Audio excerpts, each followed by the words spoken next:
Bonjour à tous et bienvenue au Maybe Planet. Nous sommes ravis de vous accueillir pour cette nouvelle émission dans laquelle nous marcherons encore une fois sur un fil tendu au-dessus des terres de l'étrange et de l'incertain. À notre habitude, en funambule du possible et du peut-être, nous essaierons, armés de notre libre arbitre et de notre discernement, de garder notre équilibre pour ne pas basculer dans la croyance aveugle ou dans le déni péremptoire. Aujourd'hui, c'est une émission tout simplement exceptionnelle, je n'ai pas peur du terme, pour le Baby Media, qui est le Maybe Planet, puisque le célèbre philologue italien Mauro Biglino a accepté notre invitation et, cerise sur le gâteau, nous avons reçu le soutien du taulier Jean-Claude Bourret pour mener cet entretien avec lui. Un immense merci à Catherine Viol qui a eu la lourde charge de traduire nos propos du français à l'italien et de l'italien au français. Nous avons essayé de rendre cette émission la plus fluide possible en prenant le parti, parce que ça nous paraissait important, de pouvoir entendre en langue originale ce que disait Mauro Biglino. L'équipe du Maybe Planet vous souhaite un très bon visionnage.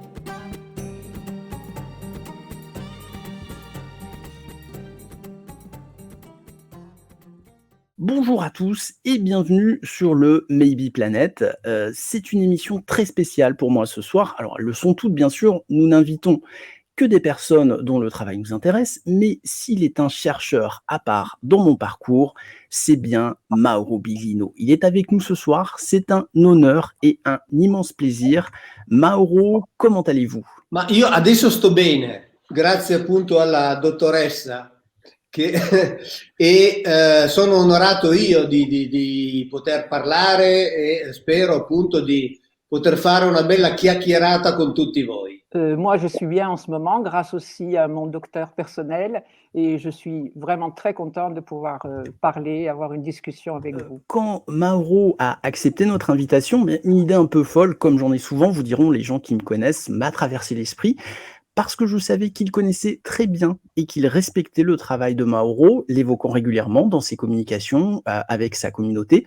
J'ai proposé à Jean-Claude Bourret de participer à cette émission. Jean-Claude, comment allez-vous? Écoutez, d'abord, je voudrais vous remercier et je voudrais saluer Monsieur Biglino, dont j'ai lu tous les livres. Intanto la ringrazio per l'invito e vorrei salutare il signor Mauro Biglino, ho letto tutti i suoi libri. Merci beaucoup, vraiment. Quel honneur pour moi. Non, vous avez fait un travail absolument remarquable qui, pour moi, permet à l'umanité de progresser. È un lavoro il suo assolutamente formidabile che può permettere anche all'umanità di progredire. Ma io ringrazio per queste parole, anche perché ho avuto modo di vedere il suo curriculum e quindi ricevere queste parole da un giornalista come lei, veramente per me è un vero onore. Étant donné que j'ai lu son curriculum, je suis vraiment très très honoré d'entendre ces paroles de votre part, d'un journaliste comme vous. Mauro, si vous le permettez, justement, je voulais poser une première question à Jean-Claude pour rentrer dans l'émission. Jean-Claude, comment avez-vous découvert le travail de Mauro et qu'en avez-vous pensé? Que représente-t-il pour vous, ce travail? Je cherche en permanence le sens de ma vie. Io cerco di continuo il senso della mia vita. Mauro Biglino a réalisé un travail clair, passionnant, considérable, qui permet de comprendre ce que nous faisons sur la planète Terre. Ha fatto un lavoro considerevole, molto importante e non mi ricordo perché siamo sul pianeta Terra. Mauro, les Français ne vous connaissent hélas pas aussi bien que les Italiens. Allora, i francesi, Mauro Biglino, non la conoscono bene così quanto gli italiani. Catherine en est témoin, ce n'est pas faute de parler de votre travail à nos compatriotes. E non è colpa nostra perché ne parliamo ai nostri compatrioti di lei. Simplement, nous n'avons que quelques livres traduits de vous et d'ailleurs je vais les montrer à l'écran. Sfortunatamente abbiamo soltanto alcuni libri tradotti in francese suoi e adesso li farò vedere. Alors, nous avons ce premier livre, La Bible comme vous ne l'avez jamais vu. Il est sorti en 2014. Quello che è uscito nel 2014 in Francia. Le Dieu de la Bible vient des étoiles. Il est également sorti en 2014. Ils sont sortis tous les deux ensemble. Sono usciti insieme questi due libri nel 2014. Ensuite, nous avons eu Chez Macro Édition, il n'y a pas de création dans la Bible, Non en c'è creazione 2016. nella Bibbia, 2016. Ensuite, nous avons eu La Bible n'est pas un livre sacré. Ça, c'était aussi en 2016 chez Macro Édition. Sempre nel 2016, la Bibbia non è un libro sacro. Et en 2018, nous avons eu l'Ancien et le Nouveau Testament des livres sans Dieu. Nel 2018, ecco, l'Antico e il Nuovo Testamento, libri senza Dio. Nous avons également la bande dessinée que vous avez faite avec Riccardo Rontini, Elohim, qui est sortie en France. Alors, c'est une bande dessinée, hein, ce n'est pas un livre. Donc, un magnifique travail de Riccardo Rontini. Ovviamente anche il fumetto fatto con Riccardo Rontini, che è veramente un bel lavoro. Et puis, en français, nous avons également les préfaces que vous avez fait pour Pietro Buffa, Les gènes manipulés d'Adam. Ci sono anche le prefazioni, come questo qua sul libro di Pietro Buffa. Et puis, là, j'ai un message personnel pour Mauro de la part de Bleu Dio, que vous avez préfacé également. C'è un messaggio per lei da parte di Bleuet Dio, di cui ha fatto una prefazione. Elle aurait adoré participer à cette émission, mais hélas, elle n'était pas en mesure de venir, donc elle vous embrasse très chaleureusement. Le sarebbe piaciuto tantissimo partecipare anche lei e purtroppo non ha potuto per cose indipendenti dalla sua la sua volontà, e ti saluta calorosamente. Ringrazio da parte mia. Intanto ringrazio Pascal perché ha fatto un elenco veramente completo. Alors un J'ai grand tout. merci à Pascal qui a fait vraiment une liste complète. Ah mais j'ai tout, moi j'ai tous les livres hein, de toute façon, donc je les ai tous lus plusieurs fois, effectivement. Ha tutto, li ha letto più volte. Alors, votre dernier livre, Mauro, c'est La Bibbia Nuda. C'est un livre que vous avez écrit avec Giorgio Cataneo. L'ultimo libro, quindi La Bibbia nuda, con Giorgio Cataneo. Et voilà, il est là, il est là, effectivement. È in italiano e in inglese per adesso. D'accord, je ne savais pas qu'il avait été Il traduit est en anglais, oui. Ah ouais. Speriamo presto in francese, perché in italiano è un successo. In inglese negli Stati Uniti è appena uscito e quindi siamo in attesa, ma poi contiamo ovviamente di riuscire a farlo anche in altre lingue e ovviamente tra queste ci sarà anche il francese. Però se c'è qualche inglese che lo sa leggere... C'était un très grand succès en Italie. Il est sorti il n'y a pas longtemps aux États-Unis. Et bien sûr, sont prévues d'autres traductions, y compris celle en français. Espérons le plus vite possible. Oui, vous avez une chaîne officielle YouTube et depuis à peu près un mois maintenant, toutes vos émissions sont sous-titrées en anglais, ce qui est quand même très pratique pour les personnes qui ne parlent pas italien aussi. Oui, effettivamente è molto comodo per le persone che non parlano italiano avere i sottotitoli, sono tutte tradotte in inglese nel canale. Sì, sono tutti traducibili in tutte le lingue. Ils sont traduisibles dans toutes les langues.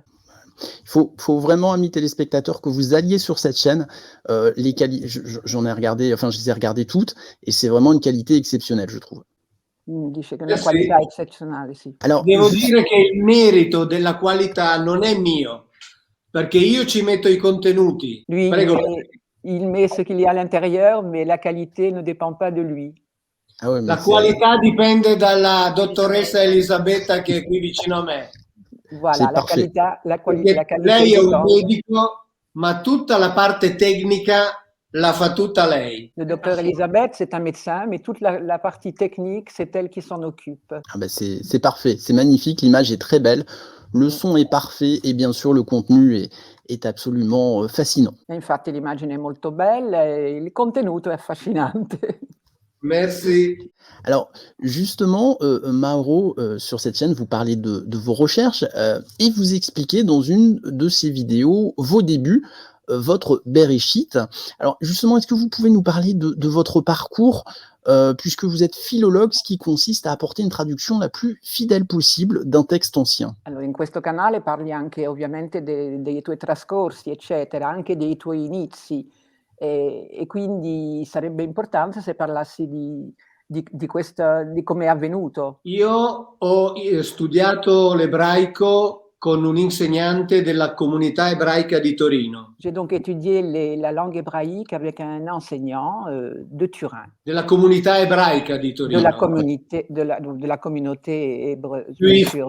Poi ho cominciato a tradurre per conto mio. Ensuite, il a commencé à traduire par lui-même. La casa editrice San Paolo è venuta in contatto con le mie traduzioni.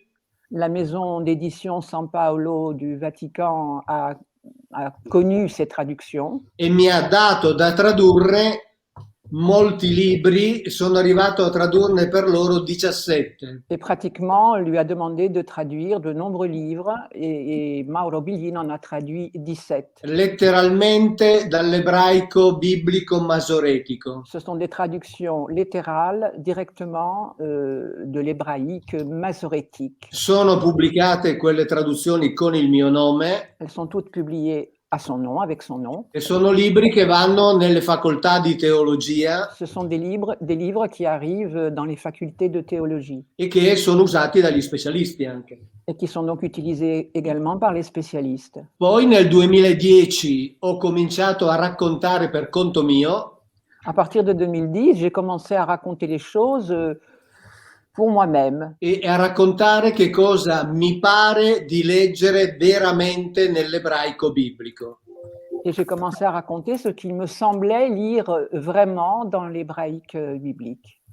In quel momento ho perso immediatamente il lavoro da parte delle edizioni San Paolo. À partir de ce moment-là, j'ai perdu évidemment les contacts avec la maison d'édition San Paolo. Tout de suite. Immédiatement. Subito, e sono andato avanti per conto mio. Et donc, j'ai continué à aller de l'avant par moi-même. Je vous admets, Mauro, que avant de commencer à lire vos livres, puisque les premières traductions en France datent du printemps 2014. Oui, sì, quando ho cominciato a leggere i tuoi libri che sono arrivata dal 2014. J'ai voulu tout d'abord me faire une idée par moi-même. Donc, l'été 2014, bien, j'ai lu une traduction de la Bible du roi James, c'est-à-dire des 5 premiers livres de la Torah. Ha voluto farsi un'idea propria e quindi ha cominciato a leggere i primi libri della Torah. Et je dois avouer que le récit en lui-même est déjà assez irréel. Nous sommes quand même assez loin du Dieu bienveillant qu'on veut bien nous décrire habituellement. E già ci troviamo davanti a un racconto un po' irreale, molto lontano dal Dio che pensiamo di incontrare, che pensiamo di conoscere. Votre travail, Mauro, montre dès les premiers mots une difficulté, puisque dans le Bereshit bara Elohim, non seulement Elohim est un pluriel, mais en plus il peut recouvrir un large ensemble de sens. Quindi nel libro Bereshit bara Elohim, effettivamente, già ci troviamo davanti a un problema perché Elohim dovrebbe essere una parola plurale. Esatto. E il problema è proprio questo. Et c'est ça le problème, justement. Che la teologia ha dovuto fare di tutto per far diventare singolare un termine che invece è plurale.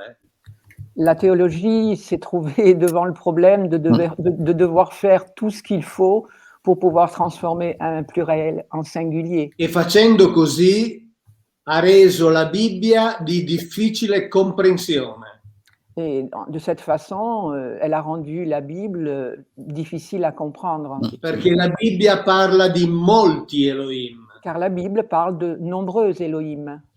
E se la leggiamo esattamente come è scritta, et si nous la lisons exactement comme elle a été écrite, noi la comprendiamo perfettamente. nous pouvons la comprendre parfaitement. Se invece trasformiamo le parole, Si par contre nous transformons les mots, allora dobbiamo fare come ha fatto la teologia, alors il faut qu'on fasse la même chose que ce qu'a fait la théologie. cioè inventare ed elaborare una teoria che nella Bibbia non c'è. C'est-à-dire inventer et élaborer une théorie qui, dans la Bible, n'existe pas. Il che non vuol dire che Dio non esiste. Cela ne veut pas dire que Dieu n'existe pas. Io di Dio non parlo mai. Je ne parle jamais de Dieu. Io dico soltanto che la Bibbia non parla di Dio. Je dis simplement que la Bible ne parle pas de Dieu. Perché parla di altri personaggi che hanno governato sul pianeta Terra.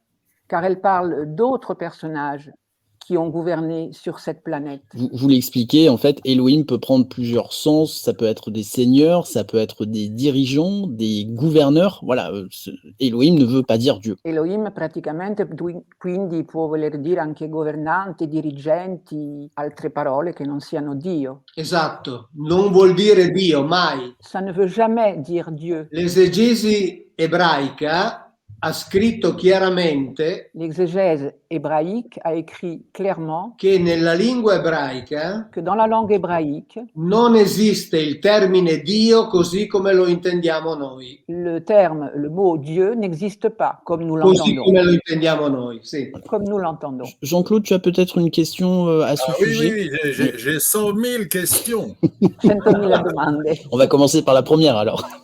Alors, la première, est-ce que vous pouvez nous raconter le moment précis dans votre tête où vous avez commencé à comprendre que la Bible mentait? Qual è il momento preciso nella sua testa in cui ha capito che la Bibbia mentiva? Quando, dopo aver tradotto tanti libri della Bibbia, Après avoir traduit autant de livres de la Bible, ho unito i diversi contesti j'ai réuni les différents contextes e a quel punto è diventato chiarissimo che la Bibbia non parla di un Dio unico. et à ce moment-là, il est devenu d'un coup très clair que la Bible ne parlait pas d'un Dieu unique, Perché parla di tanti individui car elle parle de nombreux individus che erano in contrasto tra di loro qui étaient en contraste entre eux e che erano tecnologicamente di gran lunga superiori rispetto all'umanità. et c'était des gens qui étaient technologiquement, enfin au niveau technologique, bien supérieurs à l'humanité. Alors, j'ai une question qui me vient tout de suite à l'esprit, c'est que pourquoi vous ne faites pas ce travail sur le Coran? Perché non fa questo lavoro sul Corano? Ci sono due risposte. Il y a deux réponses. La prima è che io sono stato educato e vivo in una nazione cristiana Alors, la première, c'est que j'ai été éduqué, je vis dans une nation qui est chrétienne. e quindi sono andato alla ricerca delle origini della mia educazione. Donc, je suis partie à la recherche Sono des andato alla origines ricerca. de mon éducation. La seconda risposta è che per fare questo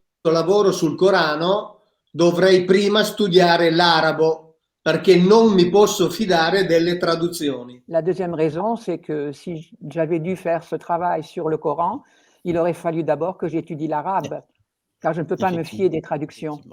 Une question encore. Quelle est votre vision aujourd'hui, après tant d'années de traduction, de l'origine de ces textes? Dopo tanti anni di traduzione, qual è la sua idea sull'origine di questi testi? Io penso che siano testi scritti da un popolo Je pense que ce sont des textes qui ont été écrits par un peuple che ha voluto mantenere la memoria delle sue origini e della sua storia. qui a voulu maintenir, conserver la mémoire de son origine et de son histoire. La Bibbia non si occupa dell'umanità, mai. La Bible ne s'occupe pas de l'humanité tout entière, jamais. La Bibbia si occupa dei discendenti di Giacobbe, cioè gli Israeliti, La Bible s'occupe des Israélites, des descendants de Jacob, e del rapporto che loro avevano con uno degli Elohim, et du rapport que ces gens-là avaient avec un des Elohim, che era quello che si occupava di loro, qui était donc celui qui s'occupait d'eux. che la Bibbia chiama Yahweh, La Bible l'appelle Yahvé,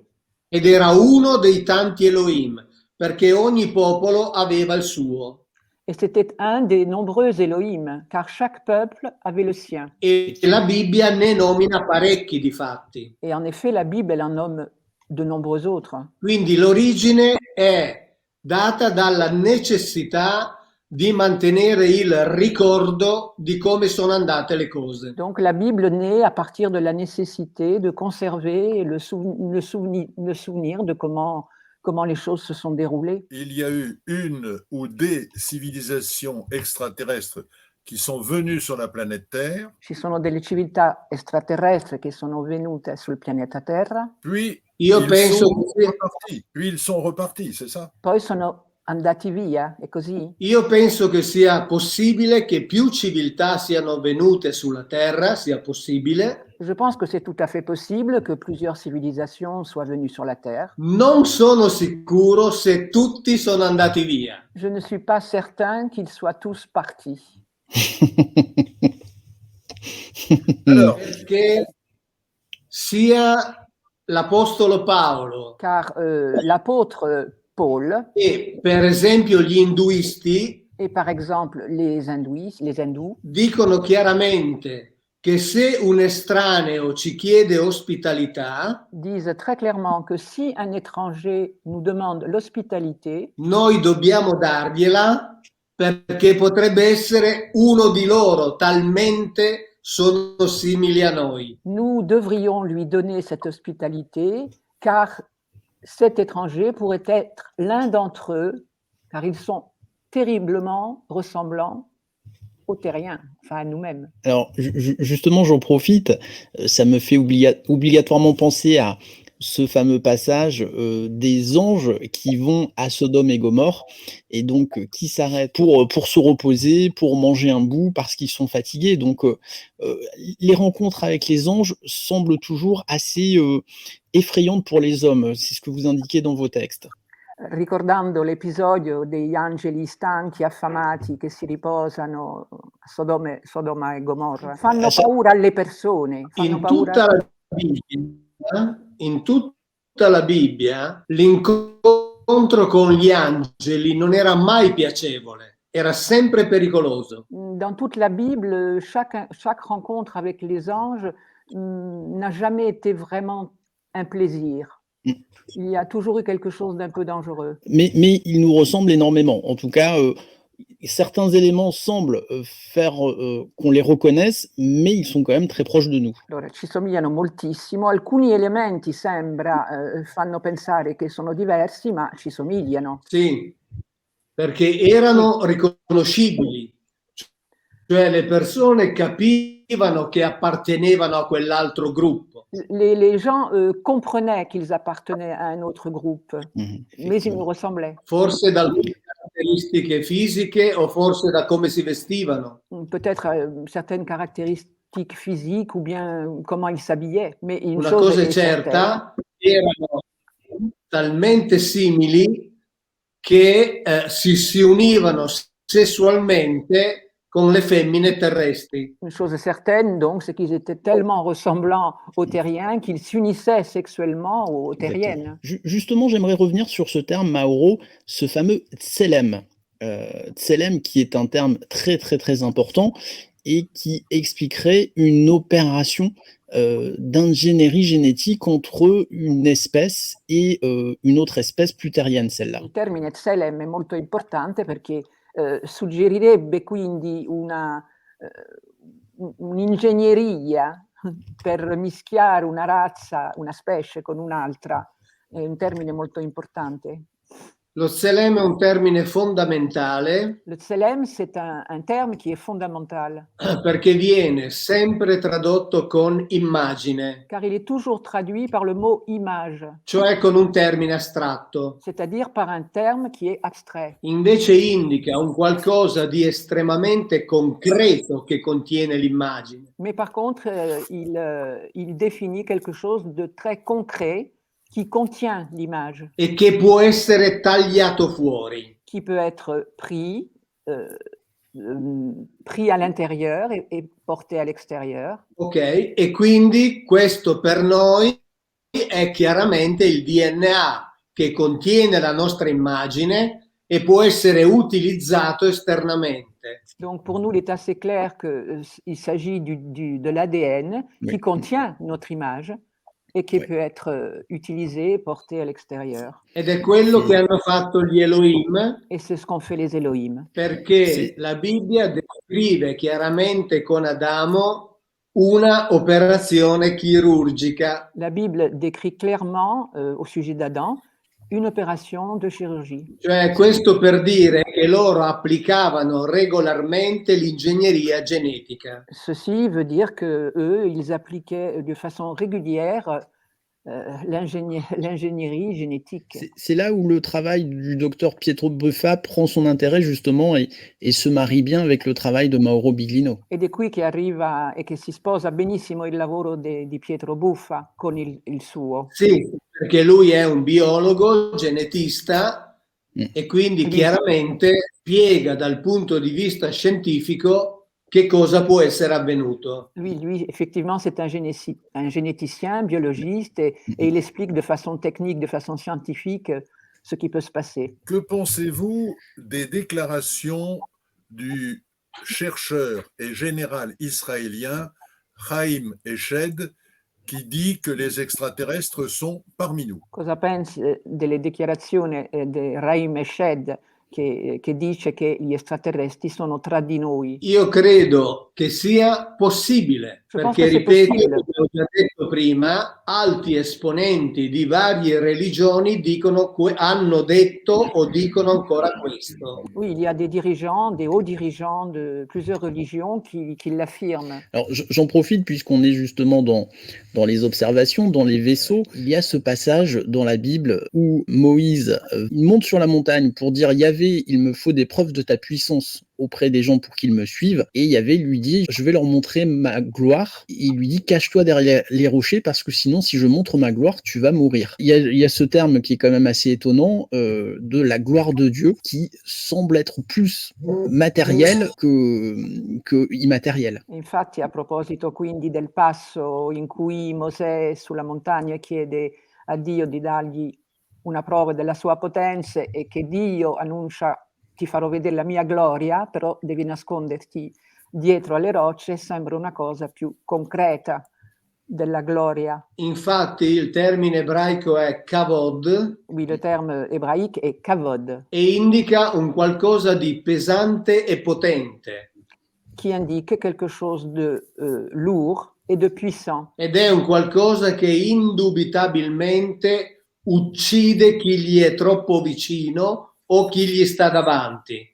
Et sans aucun doute, c'est quelque chose qui tue les personnes qui sont trop près ou qui sont devant. E se questa fosse la gloria di Dio, et si c'est cela la gloire de Dieu, dovremmo pensare che Dio non è in grado di controllare gli effetti della sua gloria.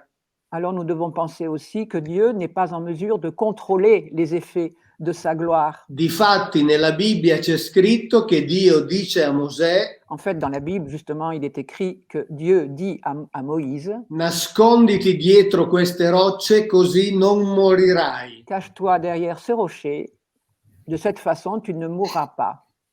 Il che vuol dire che le rocce fanno ciò che Dio non è in grado di fare. En fait, les rochers font ce que Dieu n'est pas capable de faire. Già solo questa frase dovrebbe aiutare a capire tutto. Cette simple phrase devrait déjà aider à comprendre tout l'ensemble. Ma per tornare anche alla prima domanda che mi ha fatto il giornalista, mais revenons à la première question que m'a fait le journaliste. Cioè di quando mi è venuto in mente il tutto. C'est-à-dire quand il m'est venu à l'idée toute cette histoire. Allora, se noi prendiamo questo passo dell'Esodo di cui abbiamo appena parlato. Oui, se nous prenons justement ce passage de l'Exode dont nous avons parlé maintenant. E lo mettiamo assieme al libro di Ezechiele. Nous le mettons avec le livre d'Ézéchiel. Nel quale si dice chiaramente. Dans lequel il est clairement écrit. Che quando il kavod si alza da terra fa molto rumore. Que quand le kavod se soulève de terre, il fait beaucoup de bruit. Beh, noi non dobbiamo fare molti ragionamenti per capire di che cosa si tratta. Je crois qu'il n'y a pas besoin de faire de nombreux raisonnements pour comprendre de quoi il s'agit. Juste dans le même état d'esprit, on a les fameux chérubim qu'on a traduits par chérubins et on voit souvent ces images de Dieu avec des chérubins autour de lui qui semblent le porter. Mais il est possible que ce soit une réalité bien plus matérielle et plutôt un véhicule de transport. Quindi parlando dei cherubini che vediamo sempre vicini a Dio svolazzando, può darsi che si tratta di tutt'altro, potrebbero essere dei veicoli di trasporto. Proprio così. Exactement. I cherubini sono dei mezzi di trasporto sui quali, dice la Bibbia, si viaggiava stando seduti come si sta seduti a cavallo. Oui, exactement. Ce sont des moyens de transport. Et dans la Bible, il est précisé que l'on s'assoit dessus comme sur un cheval. E una parte dell'esegesi ebraica scrive chiaramente Et une partie de l'exégèse hébraïque explique clairement che si trattava di robot. qu'il s'agissait de robots. Quindi siamo in tanti a dire queste cose. Nous sommes nombreux à dire ces choses-là. Certo, i teologi non le possono accettare. Bien entendu, les théologiens ne l'acceptent pas. Faut comprendre. Si può capire.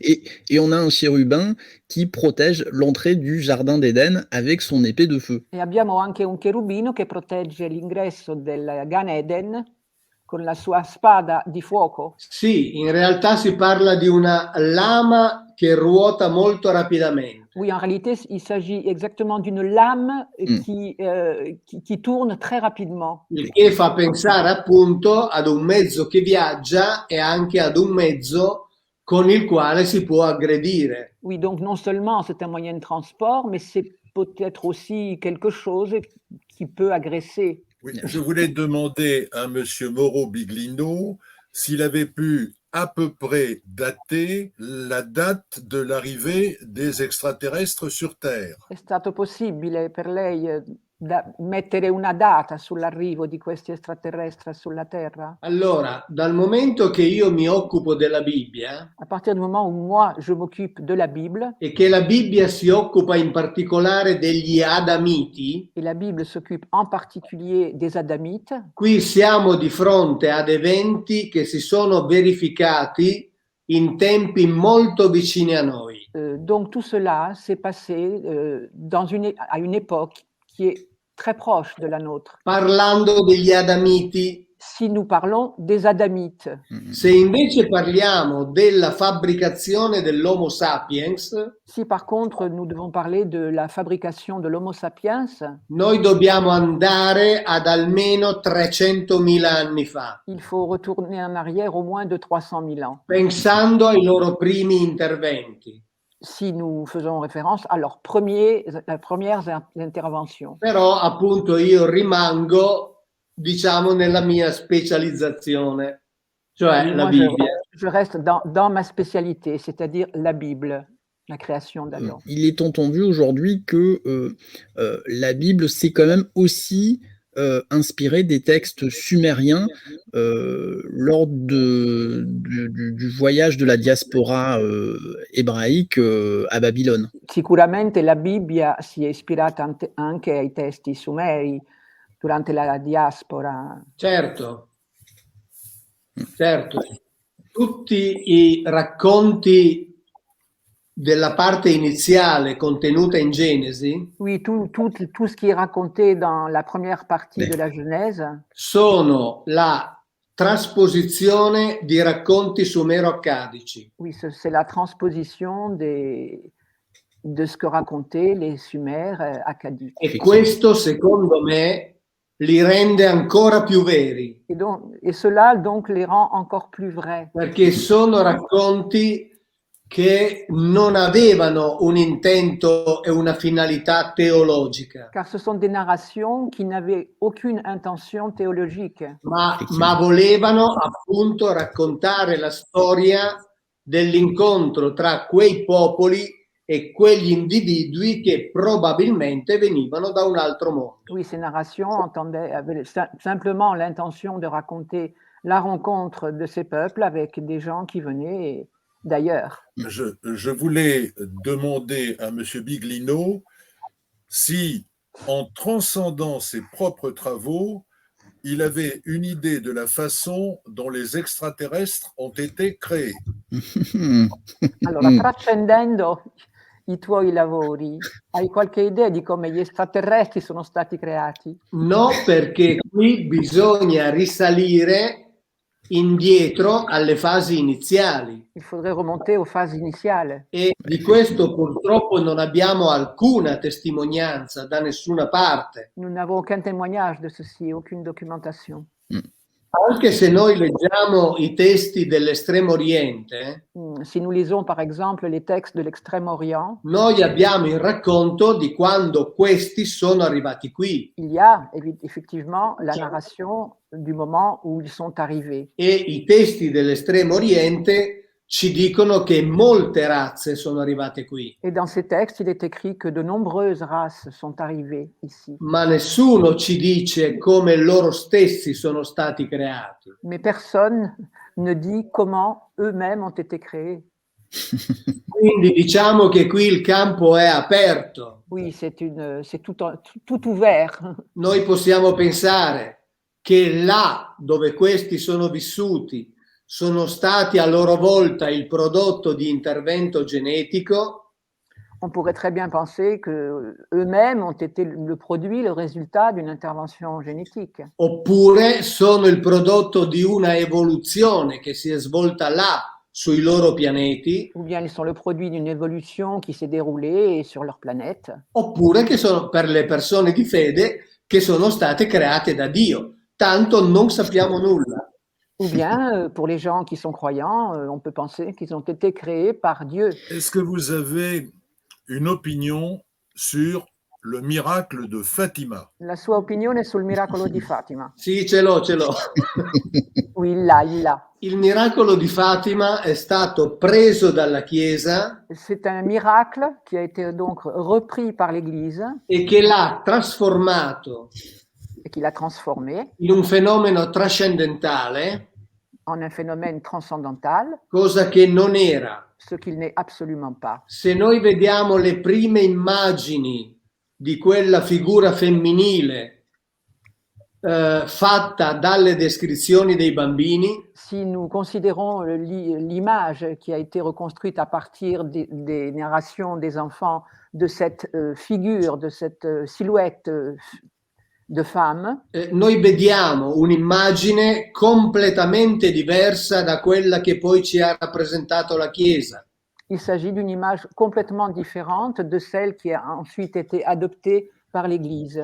Se noi leggiamo le descrizioni della cosiddetta danza del sole, Quand nous lisons les descriptions de la fameuse danse du soleil, per esempio anche la descrizione che ne ha fatto un docente dell'Università di Coimbra, par exemple, il y a un professeur de l'université de Coimbra qui a écrit cette description. si dice chiaramente che si trattava di un disco con riflessi metallici Il est clair qu'il s'agissait d'un disque avec des reflets métalliques che si muoveva sotto le nubi. qui effectivement évoluait en dessous des nuages. Mentre il sole ovviamente non lo vedevano neppure perché era una giornata di pioggia. C'était une journée de pluie et évidemment le soleil on ne pouvait pas le voir. Difatti erano tutti fradici, tutti bagnati Ils étaient tous mouillés, les gens présents effectivement. e i movimenti di questo disco che passava sopra queste persone Et les mouvements de ce disque qui passait au-dessus des gens ha fatto sì che si asciugassero. a fait en sorte que les gens se sont séchés. Quindi è una cosa completamente diversa da quella che ci viene raccontata. Donc c'est extrêmement différent de ce qu'on nous raconte. È molto più facile pensare alla presenza di entità provenienti da altre parti. On peut donc aisément penser à la présence d'entités qui viennent d'ailleurs. Ce que je vous propose, il nous reste une dizaine de minutes pour cette interview. Je vous propose peut-être qu'on aborde la partie actuelle, la partie moderne de l'ufologie. Depuis 2017, ce domaine de recherche évolue beaucoup. L'ufologie redevient fréquentable, disons ça comme ça.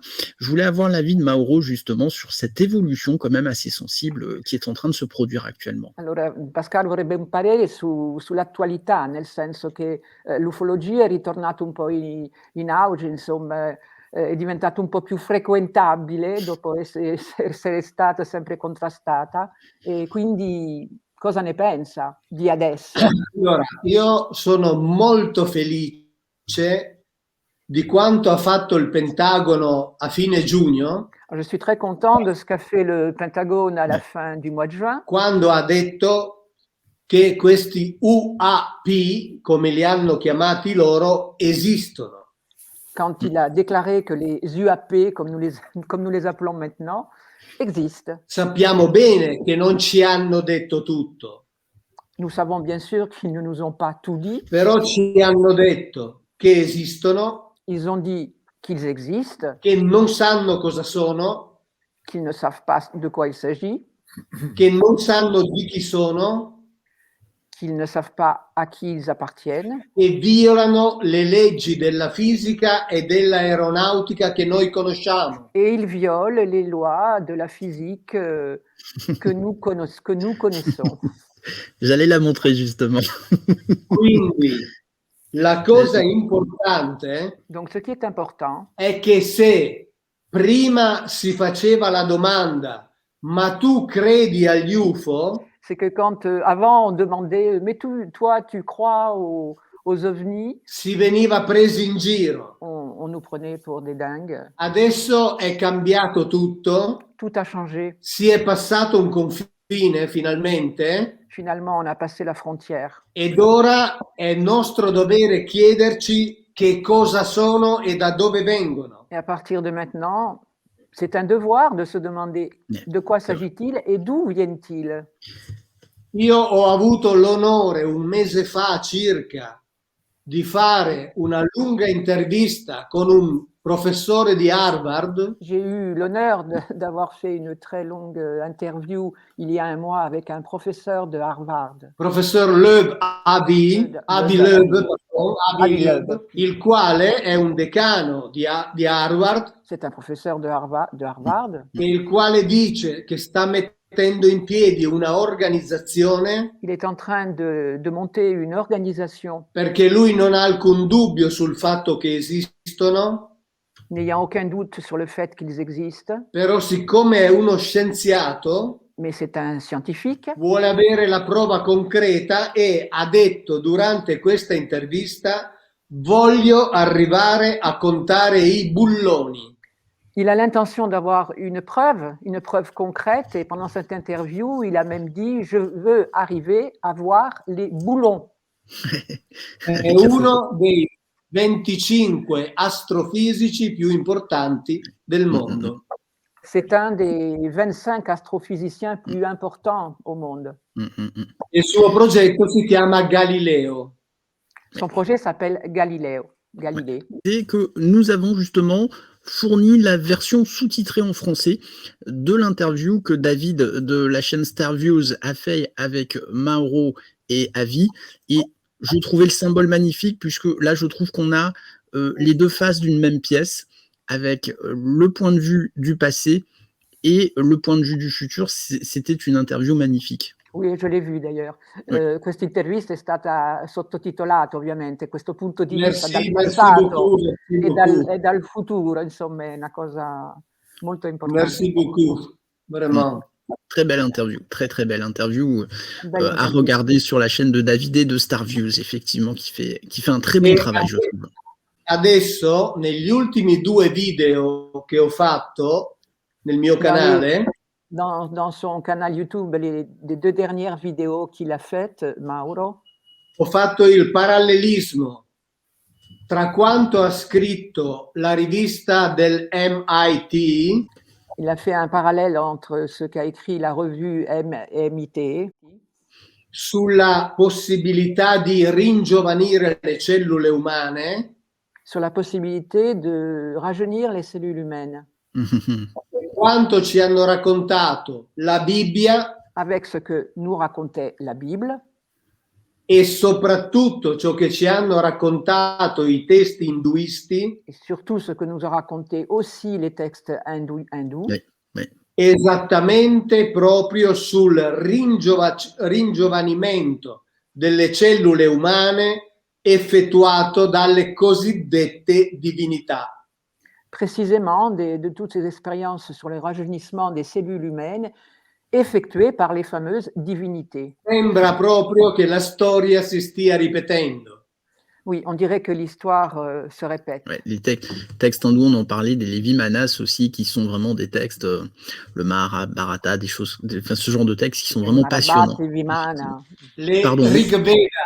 le Rigaveda aussi, ouais, effectivement, qui a des passages complètement fous, complètement, enfin, on dirait de la science-fiction par Sono dei moment. passi, sembra proprio fantascienza. C'est ça, c'est ça. Alors écoutez, nous sommes presque à l'heure d'émission, alors on pourrait discuter des heures avec Mauro, hein. On pourrait lui poser encore plein de questions, mais bon, on avait dit qu'on ferait une émission d'1 heure. Jean-Claude, tu as peut-être une dernière question à poser à Mauro pour finir cette émission?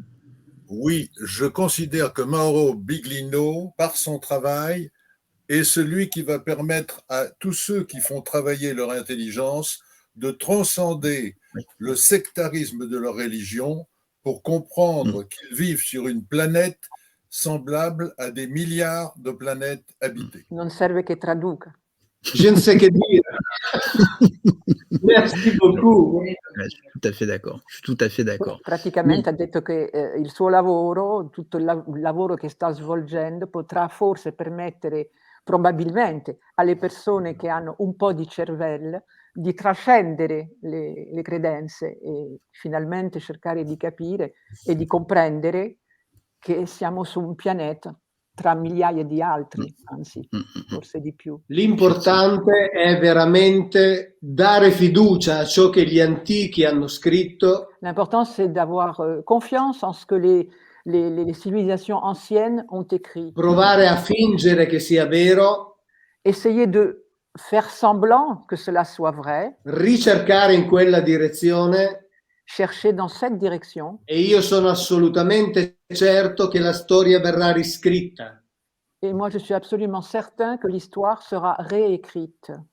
E che davanti a noi si aprirà un mondo e una conoscenza di un fascino incredibili. Et devant nous, il y aura un monde fascinant de connaissances qui devrait pouvoir s'ouvrir.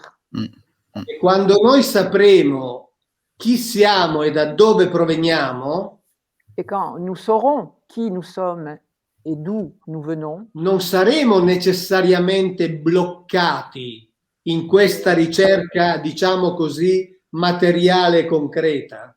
Nous ne serons pas nécessairement bloqués dans cette recherche concrète, matérielle. Che è il mio ambito di lavoro. Qui est mon domaine de travail. Chi vorrà sentirsi libero di condurre una ricerca spirituale, on pourra se sentir libre de porter aussi de l'avant une recherche spirituelle. Lo potrà fare, ma soprattutto lo farà liberandosi di una illusione. Mais qui le fera en étant libre d'une illusion qu'il n'aura plus.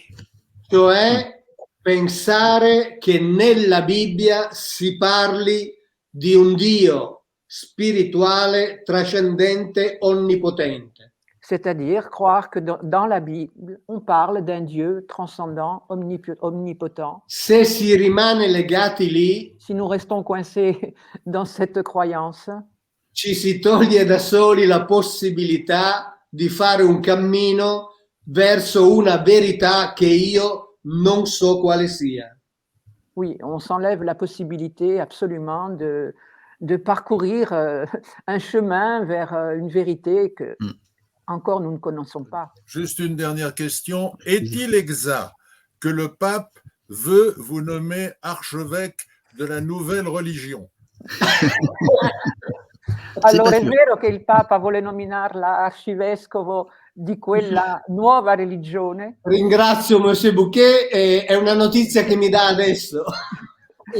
Il ne savait pas, il remercie Monsieur Bourret, c'est une nouvelle, c'est quelque chose qu'il ne connaît pas, c'est un scoop. C'est un scoop de Jean-Claude, voilà, parfait. Parfait. Il est un journaliste, donc. Et voilà. Il a des informations. Un journaliste, Monsieur Bourret, il a des informations. Mauro, un grand merci de nous avoir consacré ces quelques minutes. Il faut savoir, Mauro, que ça fait 7 ans que je rêvais d'avoir cet entretien avec vous, donc je suis vraiment ravi. Et je suis d'autant plus ravi que c'est une émission vraiment spéciale puisque Jean-Claude est aussi avec nous et ça aussi c'est exceptionnel. Un grand merci à Mauro, un grand merci à Jean-Claude et un immense Merci à Catherine, puisque sans toi, cette émission n'aurait pas pu se faire, parce qu'on n'aurait pas pu se comprendre. Et un grand, grand, grand merci. À vous. Merci à vous, c'était un plaisir. Merci à vous.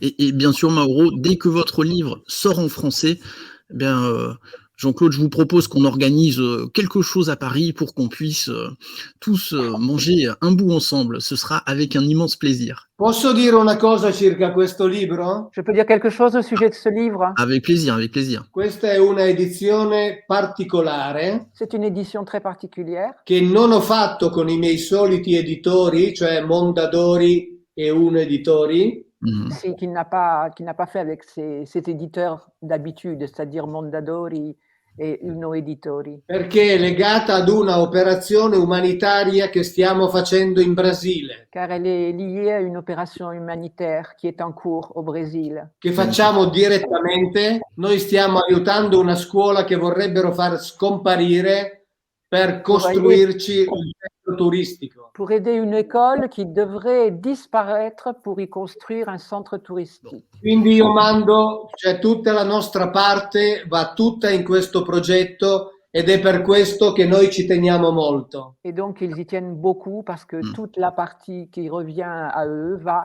par contre, à ce projet au Brésil. Il faut absolument que ce livre soit traduit en français, alors pour qu'on puisse, nous aussi, Français, aider cette démarche pour sauver l'école, effectivement. Mauro, Jean-Claude, Cathy, un énorme merci. J'espère que vous qui regarderez cette émission prendrez autant de plaisir que j'en ai fait à la faire.